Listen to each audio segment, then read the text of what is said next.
starting from just a phone and then yung guitar sa bedroom mo, nag-wonder ka that time kung ano yung feeling mag-record sa isang magandang studio, magandang mic. Ayun lang, parang may shyness pa ako sa sarili ko nung to interact with other artists and to other people.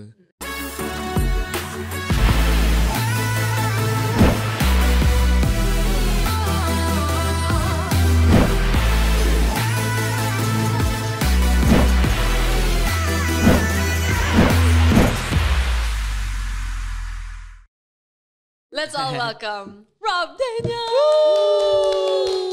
Hello everyone. It's not that hard. It is sometimes. The intro. Yeah. Ikaw ba, Rob? Ano ko yun, struggles yun. Oh, really? Makipag-usap. Like approaching someone. So paano pag nagpa-perform ka? Wow! Ang bilis to. Then struggle niya. Joke.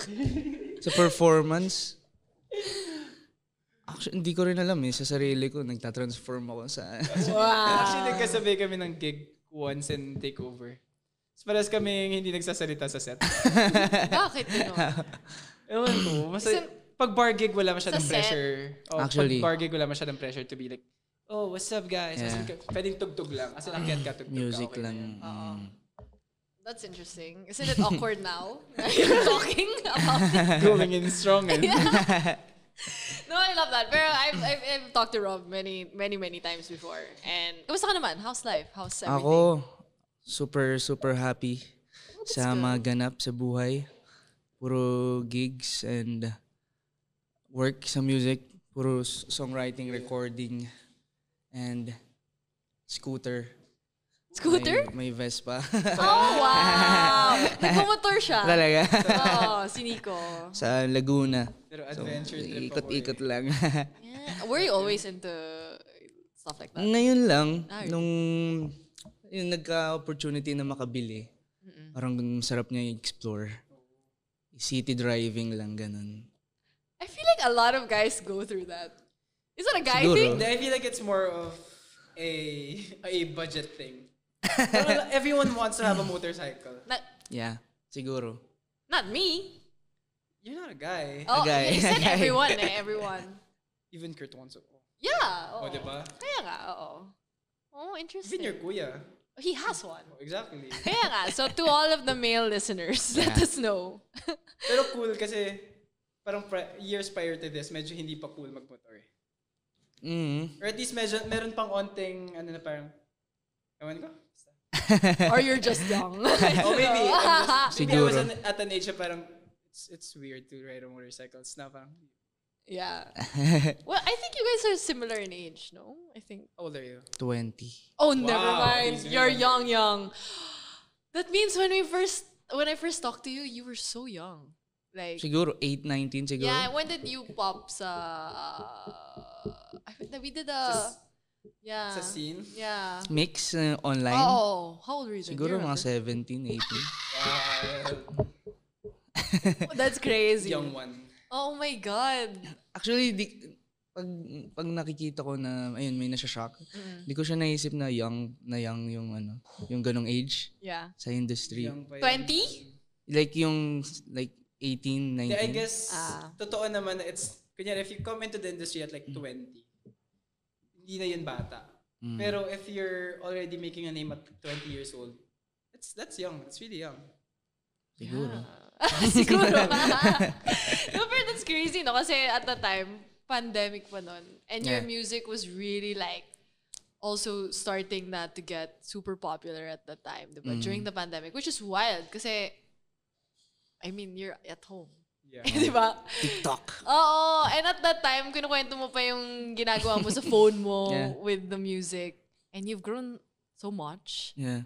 Actually. Pero, di ba, siyempre, transitioning, sabi mo nga, one of your struggles is like, like talking to people, di ba, social Yeah. interaction. So, transitioning from like pandemic artist, tapos, now you have to full on Be a Yeah. performer. be a performer. Oo Medyo nga. mahirap yun. Actually, di ba? nung start, ayun talaga yung kinakabahan ako lagi is like, yung makipag-communicate ka with other artists na, alam mo naman na siguro, may relate kayo sa isa't isa, pero there's this line na binubuo mo.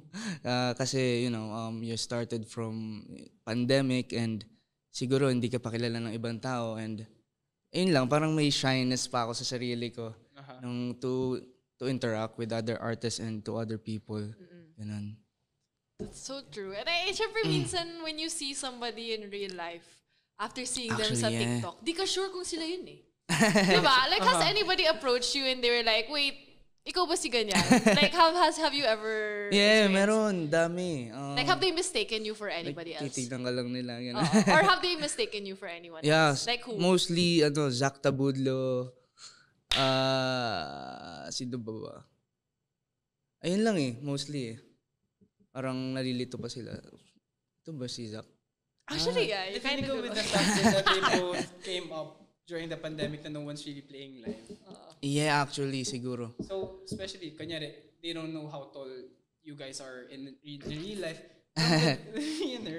When I saw her for the first time, medyo nagulat ako sa height niya. I look short. You do. Do I look short? Rob, On do you social think? media, di ba? Oo. Right? Nakagulat yung height I niya, give di ba? off short Nakagulat energy. yung height niya, di ba? Yeah. Sorry. It's not a bad thing. It's not a bad thing. It's not a bad, yeah. It's not a but bad thing. I'm just shocked. Okay, I guess you guys also look short to me. Wow! Joke lang. No, but that's the funny thing, diba? Kasi especially for you nga, yun nga, parang that's where you started talaga. And now, diba, with the trying to get used to like this, just being an artist, diba? Even now, I can imagine. Mahirap yun. Bakit? Ikaw ba, nahihirapan ka ba?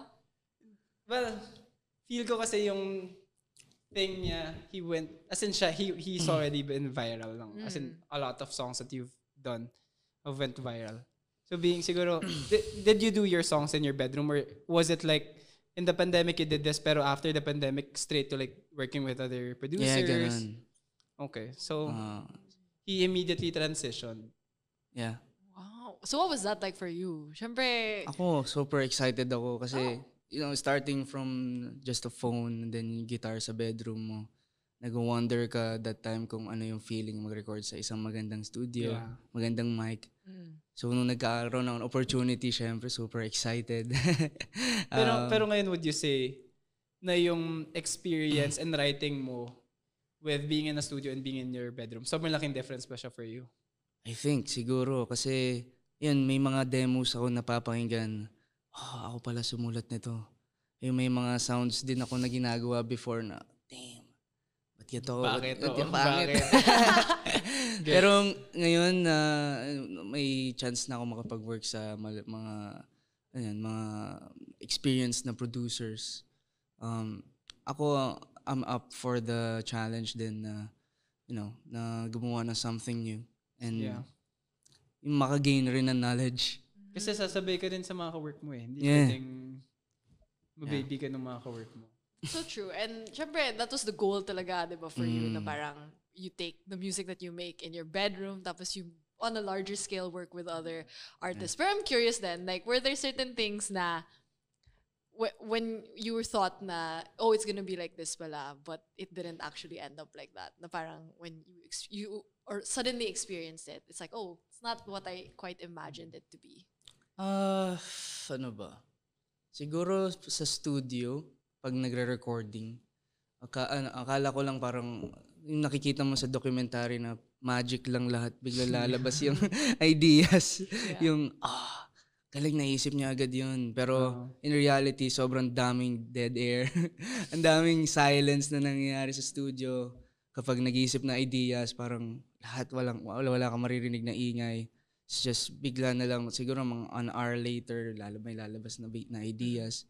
Pero sa documentaries kasi pag may napapanood ako, it's like, immediately may maiisip sila, alright, gawin natin to. Bilis ng idea. Actually, pag yun rin yung na-feel ko when we were starting to do music. Kasi we started making our songs in my home studio. Parang takot ako mag-studio sa labas. Kasi inisip ko, pag pumunta ka sa studio with another person watching you, parang record na pag-apak mo, pag sampa mo dun sa loob ng booth, may lalabas sa sa'yo. Yeah. It's really parang gaining friends in the industry na parang mas may mga like veteran people in the industry. makikita mo na even them, pag nag-studio sila, nag-iisip pa rin talaga sila. Kasi yun nga, the documentaries would show us parang It's fake. Diba? Fake talaga yun. They would always say na, oh, this song was one take lang lahat. I mean, it may be true, pero it shouldn't have to be the case for everyone. Yeah. It's wild. That is crazy actually. Actually, I can imagine kasi nakaka-intimidate din siya eh. Like, when any situation that you work with, doesn't have to be just producers. Anybody na has more experience than you. Nakakatakot talaga siya. And syempre, you want to do your best all the time. But, syempre, it's not always the case, di ba? You will always, in some capacity, not live up to your own expectations. I feel like pag sa'yo, para siyang, yung feeling nung pag dinala ka sa studio, nang medyo kinakabahan ka, para kang pinapunta ka sa stage, tapos hindi mo alam kung ano yung event, hindi mo alam kung ano yung mangyayari, tapos dun ka lang. Parang ganun yung feeling pag nag-studio ka. I wouldn't know, so... Thanks for letting me know. Maybe one day, who knows? Hopefully. Imagine. Imagine if I became a singer. That's so funny. But I mean, that's cool for you nga kasi, di ba? That's your goal talaga is to share your music with other people. But yun nga, you experience a very unique kind of come up sa industry, di ba? Which a lot of people, especially young kids now, want to experience then. Young artists want to experience. Pero for you ba, like, how is that whole experience for you now that you're looking back? Kasi syempre, it's hard to sustain din, di ba? Yung parang popularity, going viral, ganyan. So for you, how have you been coping with that? Ako, lagi ko nare-remind sa sarili ko yung yung nararamdaman ko nung time na ni-record ko yung first song ko. It's like freedom, sobrang free lang ng utak ko to write anything I want. And yung sound na gusto ko, kung ano lang yung mapakinggan kong sound, gusto ko ganito rin gawin ko. It's like, ayun yung lagi kong pinapaalala na just be yourself and, you know, wag mo masyadong overthink yung magiging reaction ng tao.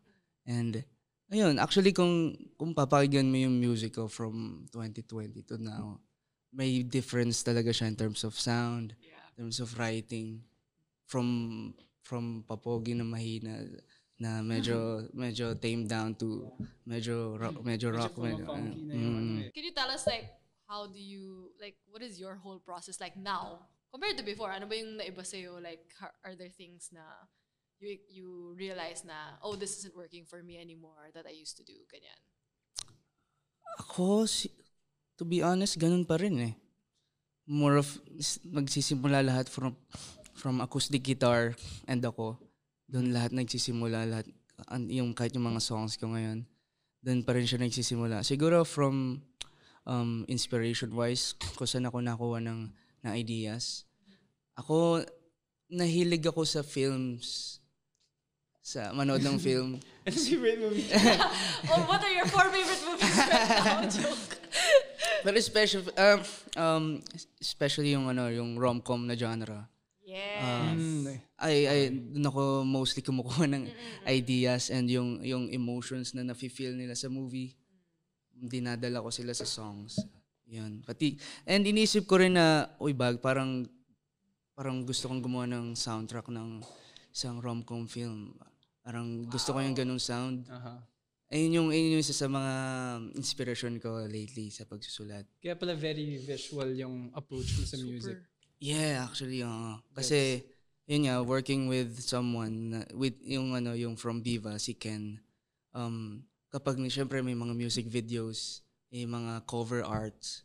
Ayun talaga, rin siya, parang kasama siya sa focus namin, hindi lang sa music, pati sa visual. It's like, kailangan, bagay siya sa song, and pag tinignan yung visual nung song, ito yung song ni Rob na to.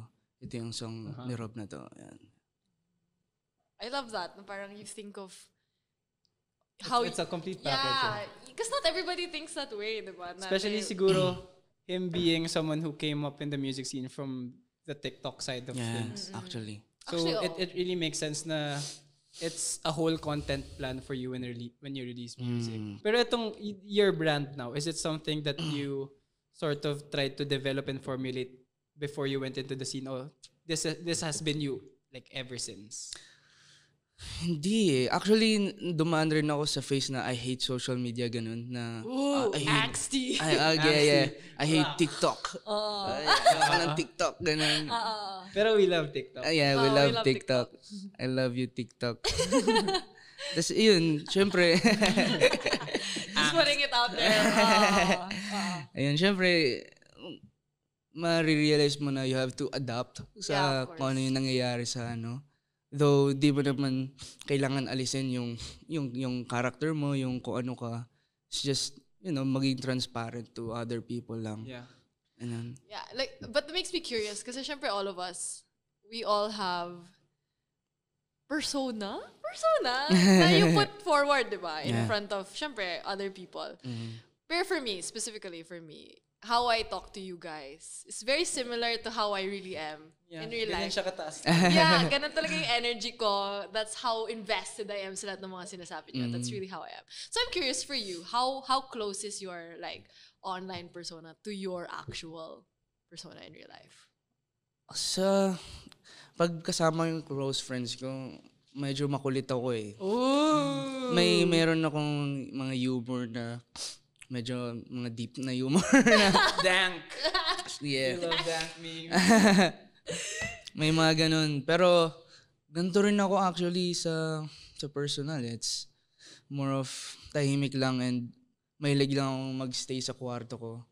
And kalikot-kalikot ng kung ano-anong bagay. And pag ngayon naman, pinipilit ko naman maging approachable and mas maging talkative outside. Yeah. Para lang step lang sa comfort zone. Step out sa comfort zone yan. Ikaw ba, Rob, when it comes to writing? Ako, do you meron connect ka ba mga sa people? ko yun eh. Isa sa mga struggles ko yun eh. To write, transparently. And to write kung ano yung na-experience ko. Like, totally lahat ng na-experience ko.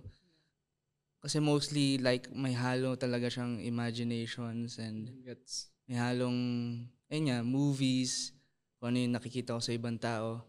Pero yung talking about what I experienced, like, totally sa isang song, like, tungkol sa past relationships, gano'n. Yeah. Isa sa mga struggles ko siya. Hindi ko lang alam. So, he's more of like a songwriter than a storyteller. Siguro. He has to tell you. I can't tell you. I don't know. Is that how you portray yourself? Feeling mo ba? But I guess you can be tell a both. Yeah, you can be a can be storyteller. both. Yeah. I like, siguro gawa ka ng kwento. Like making like random song, parang storytelling din. Pero yung parang biography like style, like kwento mo yung kung ano yung nangyari sa'yo before. Hindi ko siya magawa ngayon as of now. I guess it's something you have to work towards. Yeah, diba? And also, feeling ko, if it's not your style, it's not your style. Yeah, you don't have to force it. Tama. I mean, the stuff you're doing now, it's working. So why do you have to force yourself? Pero is it something sobrang goal mo na parang, I want to be able to write like this? Yeah. Oh, it is? Soon. Oh. Siguro, maghintay lang ako ng plot twist ng buhay ko. Oh yeah, baka you have to wait for a person to do something. Yeah. And then you can write about it. Yeah, maybe. Like, have you ever written a song before na parang was heavily inspired by... Kahit hindi na release. Yeah. Kahit parang it was just about somebody in your life. Or a past relationship or something like that. About sa crush. High school crush, gano'n. Cute, yeah. Aww. Innocent. Baka you need another crush. Wow. Huwag naman Wala high ka bang school. crush ngayon? Meron naman. Not high school type. Wait lang. Sabi ko kasi, wag naman high school. Ang pangit pakinggan, wag high school type ng crush. Just to clear. Nakita ko si JM to, tapos na-realize ko yung nasabi ko eh. Not high school type of crush. Yeah. And ang saya kaya na may crush. We love having a crush. It's fun. Yeah. You have a new collab that's Yeah. out. So let's talk about that. Matagal na namin siyang pinaplano ni Janine. Nagkakasama kami sa gigs before. And nag-usap kami. Collab tayo. Like, message mo lang ako, message kita. Pero, di siya natuloy for ilang months. It usually ends there, no? Oh, hang soon. Never hangs out. Uy, Yeah. tayo. Isisend ako siya. Yeah, ganun siya. So, Kasi siguro busy rin Yeah. and yung wala pang hindi kami makapag-initiate kasi yun nga yung schedule. Pero ito yung producer na ka-work ko lagi, Sir JP. Naka-work niya si Janine and ayun, siya yung nag-glue sa amin dalawa. Cute. Collab kayong dalawa, may message na kami. And then yun, nag-schedule kami ng slot sa studio. Tinry namin. Actually, parang nahirapan kaming isulat yung song like for the first 5 hours sa studio. Like hinahanap lang namin yung Is that groove. Mahaba yun. Oh, really? Get something started. Yeah, kasi may binigay ng idea yung producer Sir JP na ito yung gawin nyo, try nyo tong sulatan, itong movie na to. Alam ko may i-release yung Viva that time na movie about long distance relationship. And sabi ni Sir na try nyo sulatan to, gawin yung inspiration. And kami ni Janine, G naman kami. Pero hindi namin mas maisipan ng words. Hindi namin maisipan ng groove, ng rhythm yung song. So ako, nung parang nagba-blank out na kami, wala na kami magagawa sa studio, tinry kong gamitin yung chord progression ng isang unreleased song ko. Which is ayun yung maririnig nyo sa song na yun. Ito yung, may demo ako nun parang full on demo na As in finished song. Yeah, ng ganong sound din nung re-release namin ni Janine. And tinry ko, nagustuhan ni Janine, mas madali lumabas yung words. And then yun, binigay ko yung chord progression kay Janine. Pumasok siya sa piano area. Gawin niya ng chorus. Nagawa niya ng chorus yung song. And then yun, tuloy-tuloy na, sinundan na namin. Natapos namin sa studio is yung chorus lang. Pero sobrang saya na namin kasi yung verse namin is separate na namin gagawin. And yun, isa rin sa pinakamasayang process na yun is nung na-record namin yung buong song sa isang studio with a live band. So kung papakinggan niyo yung song, tunog live band talaga siya na... Live recording siya or per instrument ni record? Tinugtog namin siya, parang inarrange muna namin siya for the... simula nung schedule namin sa studio. Like, inarrange namin siya, nirecord namin siya. May mga nirecord individually, like guitars. Pero yung drums and yung... Drums, bass for sure sabay. Yeah. Yung drums and bass, parang ayun na yun. Parang nagawa nung winantake namin siya and then ayun na yung track na yun. And then, yun, sinundan na lang namin ng vocals. Yung vocals, second day namin siya ni-record para mas rest. And, yeah, sobrang saya ng process. Sobrang na-enjoy ko. And ang dami kong natutunan kay Janine. Super. Yeah. Grabe. When I saw Janine's first TikTok about, parang nag-post siya parang about sa yung taga North ka, tapos taga Laguna yun. Isip ko pa kung sino. Kasi wala pang sinasabi kong collab. Akala ko, may jowa siya taga Laguna. Tapos at kayo ba yun pala yung collab niyo. Yeah. Exciting siya. That's fun though. And And yung concept. yeah, Very it's nice. relatable. Yeah, very relatable. As somebody in an LDR. Joke. That's exactly you. Yeah, Laguna. North and South. North and South, Oh. yeah. My boyfriend's from Bulacan, and I'm from Damn. Tagaytay, Laguna, kind of. Laguna-ish. So I feel it. I felt it. But I love that. Like, kanina, you're saying how sometimes studio days are just not, they Yeah. don't progress It's not well. giving. So It's not giving. it takes a while. It takes a warm up talaga. Yeah. And at least nagawa talaga siya, di Oh, ba? I wow, mean, yeah. that's cool. And you said you learned a lot of things from her. Like, what Super. are the things na parang you saw kay Janine and you were like, wow. Very structured siya magsulat ng song. Very disciplined din. And, parang siya yung dumaan sa lessons ng pagsusulat ng songs. And ako kasi, like all over the place ako magsulat ng kanta. Kung ano yung lumabas sa isip ko, bagay sa verse to, bagay sa ano. Pero siya, very disciplined siya magsulat and she knows what to do already. Like, before magsulat ng verse, alam niya na kung anong ilalagay niya, alam niya na kung ano yung plano niyang gawin. And ako, hindi ako ganun magsulat. So, natutunan ko sa kanya na yun na paplano ako beforehand bago isulat tong section na to, bago isulat tong yung part na to.